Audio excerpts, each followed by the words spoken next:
This is 18 News at 6. Tonight, Steuben County under a state of emergency. Last night, as heavy rain hit the area, leading to massive floods and major damage. The rising waters of the Canisteo River, as you see right there, just a snapshot of the devastation many woke up to this morning. Now, communities working to clean up and recover. Good evening, everyone. I'm Zach Wheeler. And I'm Jordan Orcas. Thank you for joining us for 18 News at 6. Governor Andrew Cuomo declaring a state of emergency in Steuben County after flash flooding damaged over 100 homes and displaced residents overnight. The county remains under a local state of emergency prohibiting travel in multiple areas in the northern tier. Knoxville declaring a disaster emergency due to flood damage there. Tonight we have live team coverage on the devastation much of the Twin Tiers woke up to. Our 18 News reporter Kevin Gefeller surveyed the damage across the area and is keeping an eye on the rising levels of the Chemung River right now. Our 18 News reporter Rhea Jha spoke to community members about the ongoing outreach programs for those displaced by the flooding. We start off tonight's team coverage with Kevin, who joins us now live from the Chemung River. Kevin, what are you seeing? Yes, thank you, Jordan. Right now here at the Chemung River, you can see behind me the water levels are rising and they've been continuing to rise. And we're going to continue to keep an eye on this right here in Elmira. But earlier today, I headed west to parts of Steuben County that were seriously hit by the flooding. It's over the road. Our house is flooding fast. Overnight, a state of emergency was in place for Steuben County as historic flood levels hit the area. In Addison, residents were asked to evacuate their homes. Now state agencies are rushing to clean up the damage. State Route 417 was blocked on the way to Woodhull and Jasper.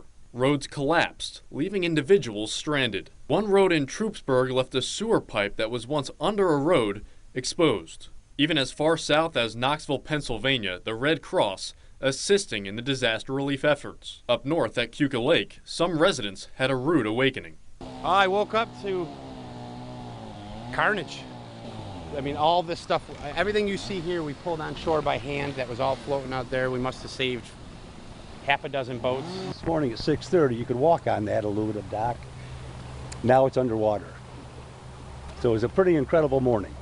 They're concerned for the water levels on Keuka Lake as they continue to rise. Steuben County Manager Jack Wheeler gave an update this afternoon and commented on the severity of the flooding. Historic damage. Obviously, we want to get people back in their homes, let cleanup begin, but we have to make sure that from a utility, natural gas, electric, all those things are in place. So teams are doing that now. Public works crews from the county, from local, state, just doing an awesome job clearing roadways. His main message to the people of Steuben County is patience. The cleanup process will take time. Reporting in Steuben County, Kevin Gefeller, 18 News.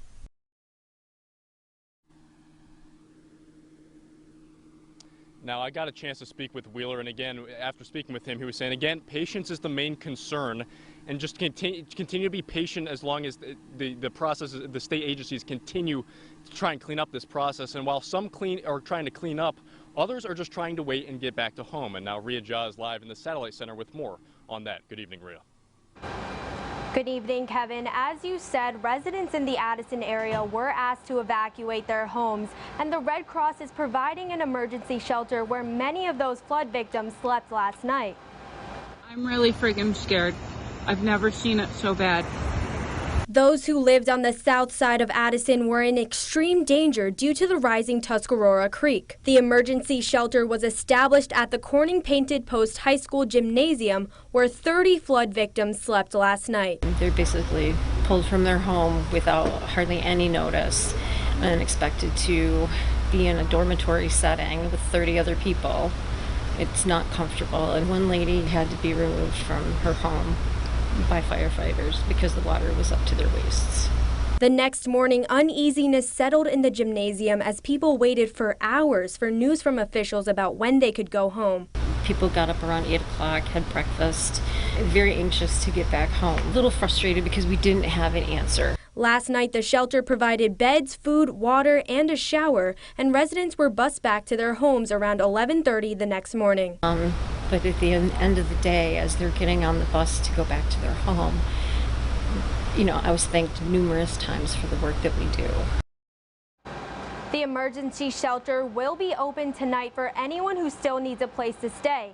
The Food Bank of the Southern Tier also announced multiple local food pantries will be open for flood victims. If you want to donate to this cause, go to the American Red Cross website and make sure you specify that you want your money to go to flood victims in this area. Live in the Satellite Center, Rhea Jha, 18 News. Zach and Jordan.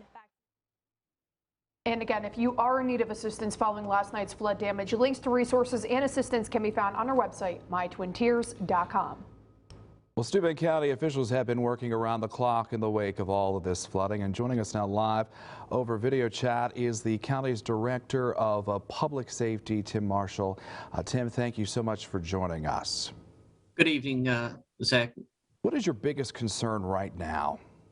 So right now, infrastructure problems with our roadways and getting the resources in to be able to meet the support of the individual families and homes that are in the damaged area.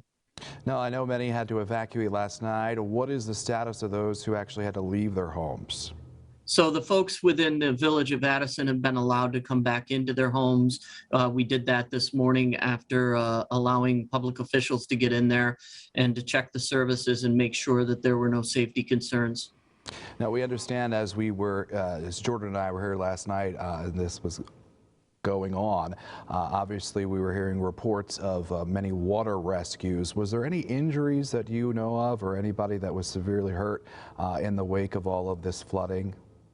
At this point, we are working an investigation through the Sheriff's Department that's ongoing, but we do not have any confirmation of any further injuries at this point. All right, we appreciate your taking your time out. I know you've been extremely busy over the last 24 hours. Tim Marshall from Steuben County, thank you so much for joining us, and please stay safe. Thank you so much. In other news, a train in Canisteo was derailed as a result of the historic flooding we saw overnight. The derailment happened right off County Route 119, where several roads were affected by this flooding. There are no injuries being reported at this time. Construction workers say the train is expected to be back on the tracks within a couple of hours. Major damage also being seen at Jasper-Troopsburg's school buildings. The Board of Education will meet tonight to discuss potential options for students if the buildings are not ready for the first day of school. According to the school district's website, there are approximately 400 pre-kindergarten through 12th grade students in Jasper-Troopsburg's two school buildings.